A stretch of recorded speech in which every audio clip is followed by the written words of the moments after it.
përshkruar nga Gjirokastra dhe që kanë një problematik të madhe aty. Janë zonat të përmbytura banorë që gjenden në vështirësi, sepse Gjirokastra u përball me orë të vështira si pasojë e rreshjeve intensive të shiut që kanë përfshirë qytetin me intensitet të shtuar. Mbrëmjen e djeshme ujë ka përmbytur dyqane dhe ka marrë përpara automjete të parkuara. Proi Ficos përmbyti lagjen Varrosh dhe ujërat vërshuan në lagjen e poshtme të qytetit 18 shtatori. Lidhe me Briken Ametajn për më tepër informacione rreth situatës sot në Gjirokastër. Brikenat, përshëndes, çfarë informacione është përcjell tani?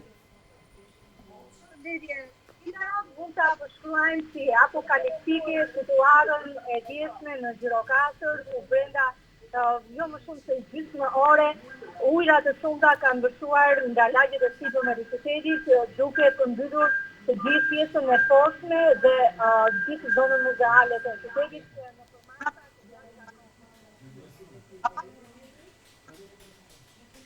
Bizneset e pjesës të poshtme të qytetit, aty ku zhvillohet të fakti dhe gjithë jeta sociale e Gjirokastrës dhe ku janë edhe bizneset më të shumta të cilat zhvillojnë dhe pritarinë e tyre, një pjesë e konsiderueshme e këtyre bizneseve janë përmbytur duke vështruar dëme të shumta materiale dhe siç mund të duket edhe në pamje të ne kemi nisur udhëtimin e sotme, ka prej tyre të cilët janë përmbytur totalisht, sidomos një biznes i cili ndodhet shumë pranë shkollës së mesme të Lishaku, ka vështruar dëme me miliona euro dhe të themi, pasi komplet biznesi i tij është përmbytur nga gurret të cilat kanë ardhur nga pjesa e sipërme e qytetit dhe kanë mbushur të gjithë lagjen 18 shtatori. Automjete të shumta janë larguar ditën e sotme me karo atret për shkak të inerteve të cilat kanë zhduar të gjithë pjesën e lagjes 18 shtatori, duke blokuar qarkullimin e për të pamundur lëvizjen e tyre normale. Pra mund të themi se ka qenë një situatë e cila ka qenë të paktën unë për gjatë gjithë këtyre viteve që raportoj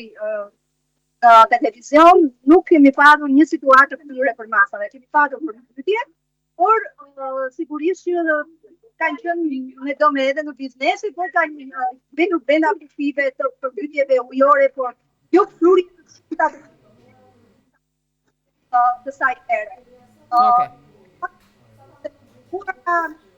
Sigurisht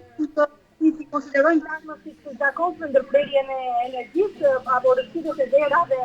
edhe në zonat e sipërme të qytetit, në zonën pas kalas, në lagjen pas ka patur rrëshqitje të derave dhe rrëshqitje të rrugëve,